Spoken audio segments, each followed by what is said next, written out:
Okay, welcome to our presentation on cover letters.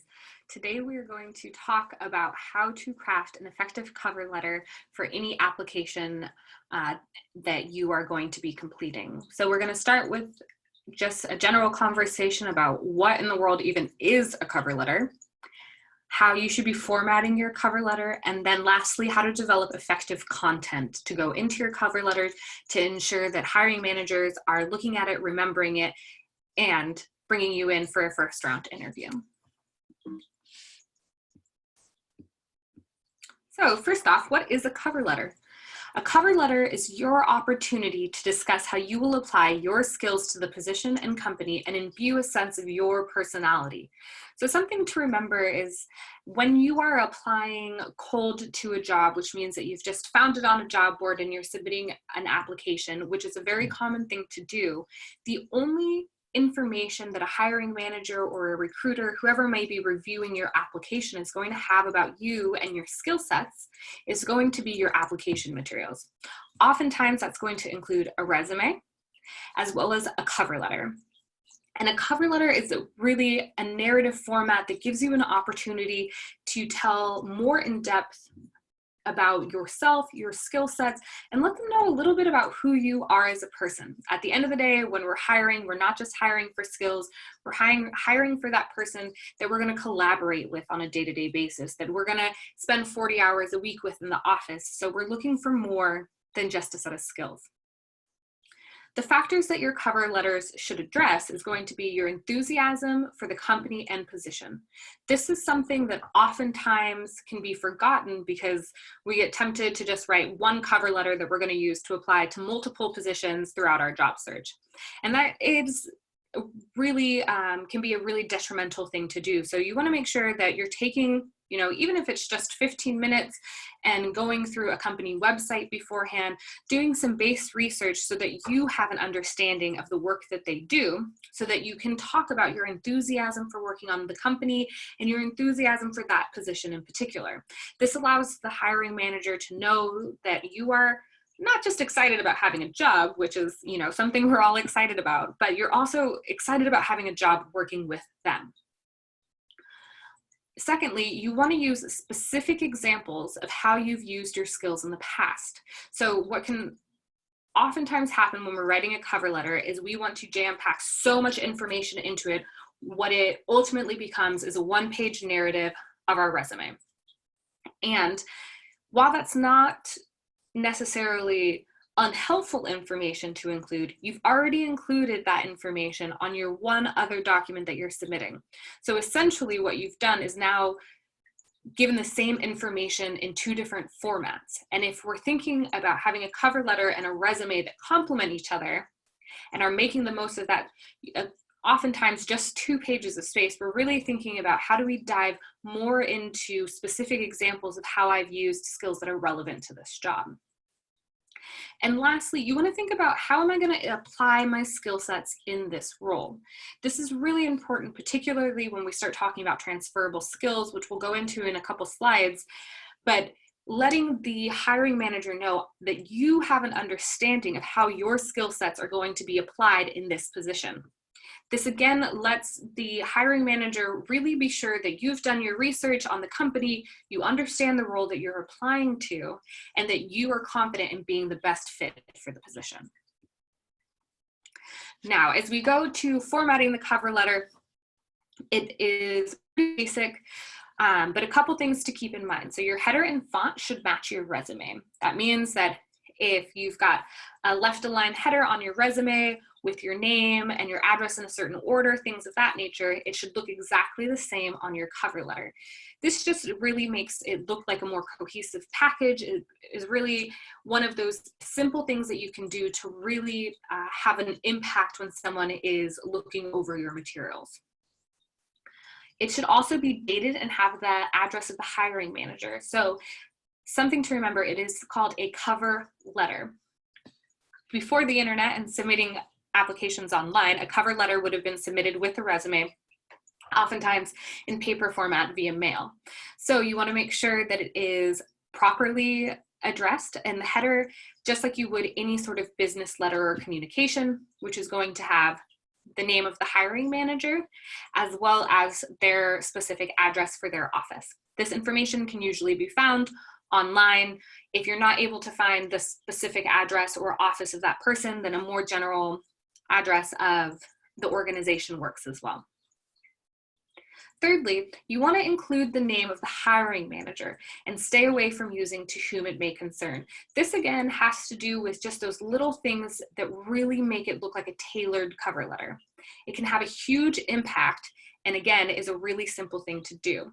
So oftentimes, again, on a really general cover letter, it would be "to whom it may concern." And then right after reading that, you're like, okay, this is just potentially going to just be another mass cover letter that they've sent, to 15, 20 other positions. So take some time and do some research on the website. Oftentimes the position description will let you know who is going to be supervising or managing this position. Go online and see if you can find who's currently in that role. That may be on the company website. You could do some research on LinkedIn. If you're not able to find the person, then you would want to address it to whoever they're indicating is, or whatever position they're indicating is the manager. So say, using myself as an example, as a advisor, my direct supervisor is going to be the director of the Center for Life Beyond Read. I would address it to "Dear Director of Center for Life Beyond Read," or "Dear Hiring Manager." Lastly, paragraphs should be single-spaced and left aligned. So again, rather than the traditional format that you may be used to as you're writing essays and submitting essays for a class, a cover letter should be in business writing format, which means it's all going to be left aligned. You don't need to tab in your paragraphs, as well as everything should be single-spaced. One piece that's not in here, just like with your resume, a cover letter should be right around 1 page. Now, that being said, sometimes you need 2 pages to really get your point across, and sometimes a job posting will actually say, we're looking for a cover letter that's 1 to 2 pages. Feel free to use that space. If there's not an indicator, it's usually safe to say that your resume, or both your resume and your cover letter, should be 1 page. And really thinking about, if you're at a place where you're writing 2 pages, is all of that information necessary?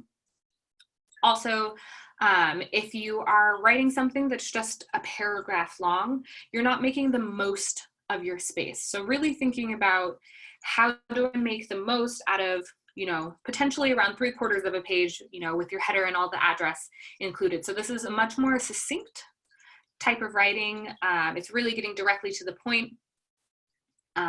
Thinking that, someone is going to be taking about 20 seconds reading over your cover letter at, potentially maximum. And so you're wanting to make sure that all of the information is easily digestible and you get straight to the point, so that all the time that they spend reading your cover letter is spent reading material that really is important.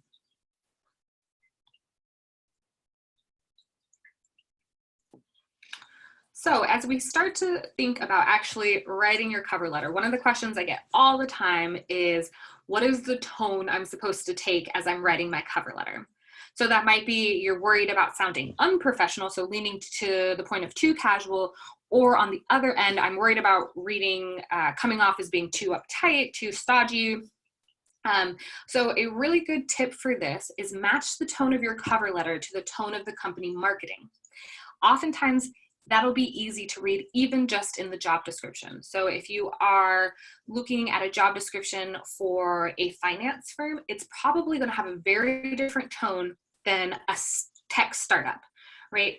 Are they indicating in their job description that they're looking for someone who's fun-loving, who's going to join a community of people who are excited to collaborate and have fun with each other? And they're talking about their company kickball team and things like that. That's probably not the right time to write the most professional, or what could be considered uptight sounding cover letter, right? Because you're not matching the tone. And what that's going to indicate to the folks who are reviewing your application is that maybe you don't have a great sense of the company and what they're looking for.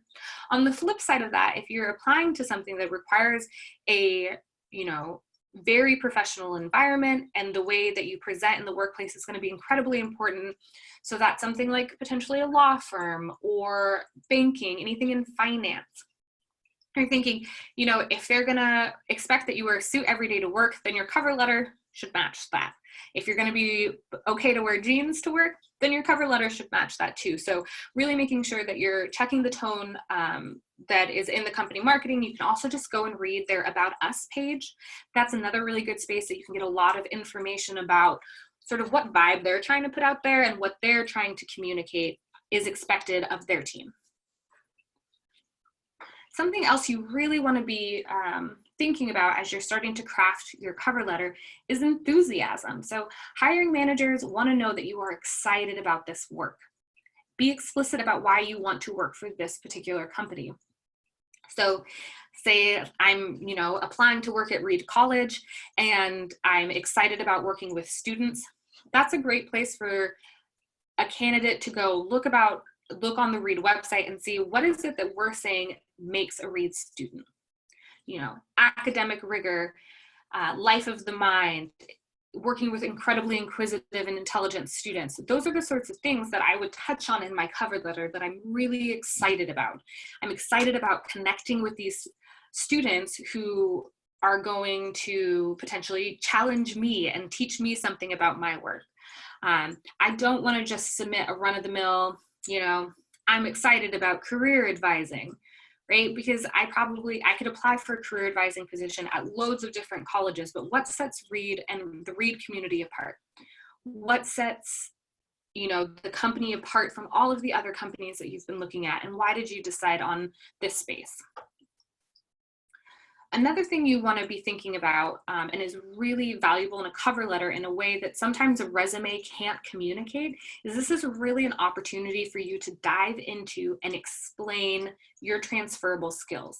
So a transferable skill is going to be a skill that you developed in a setting that is different from the one that you're applying to work in, but it is still a skill set that you've developed that is relevant to the type of work that you're hoping to do. And sometimes on a resume, that doesn't read as well, right? You look at it, you're like, oh, you know, they seem like they have some cool skills, but they've worked in a completely different industry. They've worked in a different setting, and I'm not 100% positive how that's going to translate into the work that we do.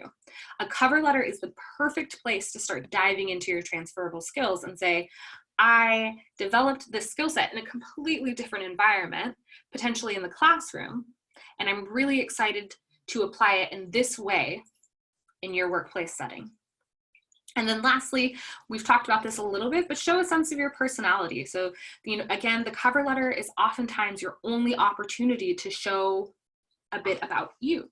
When people are in the part of the process where you're just reviewing applicants, you've got 100 applicants and you're reading all of their applications.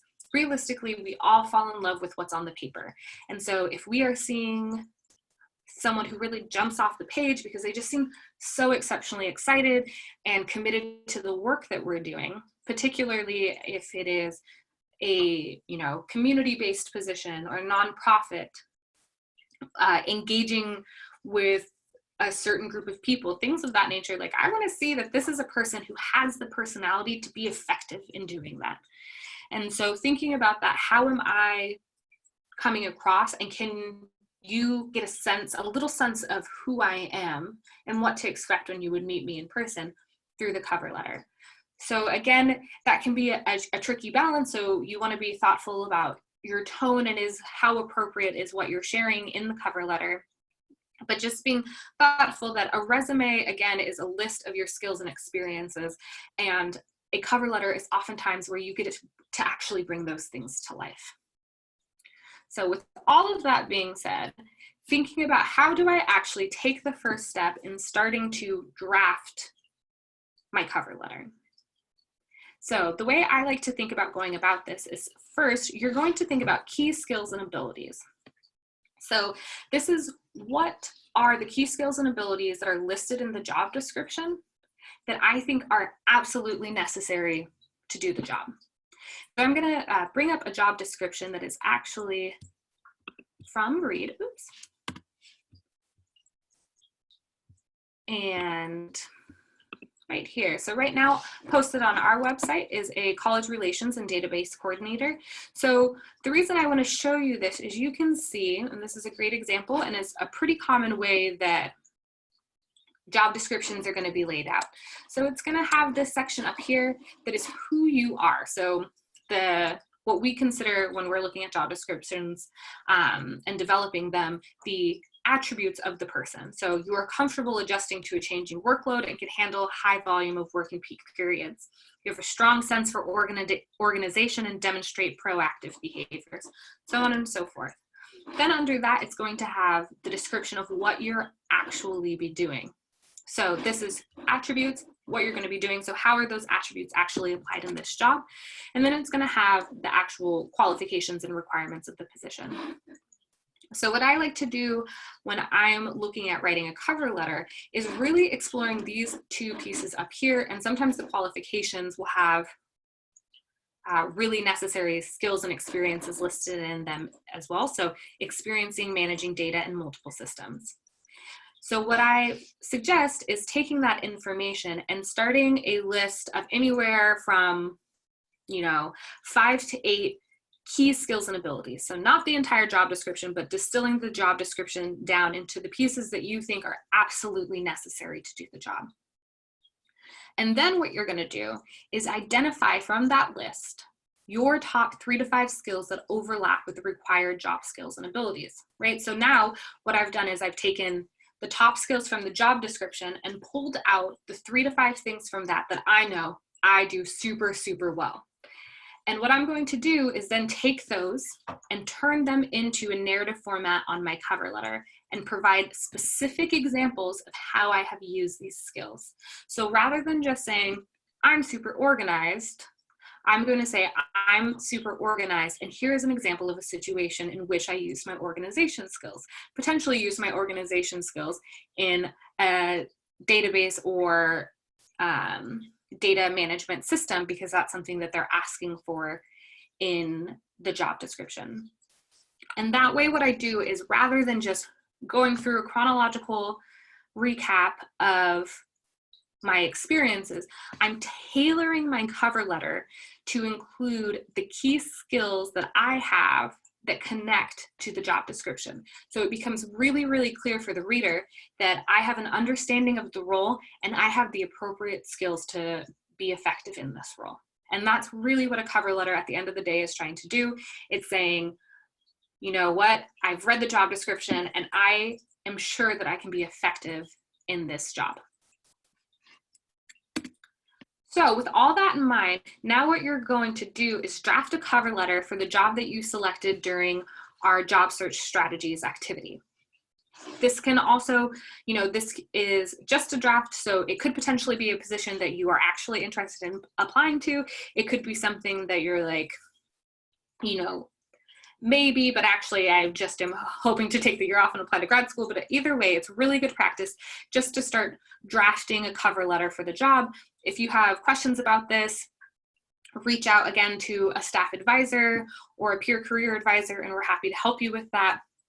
You can always reach us by connecting with our team via email at beyondread@read.edu, or you can drop us a line in the virtual advising form where you can leave questions. If you have materials that you would like to have reviewed, that's a great place, and one of our advisors will get back to you within 24 hours.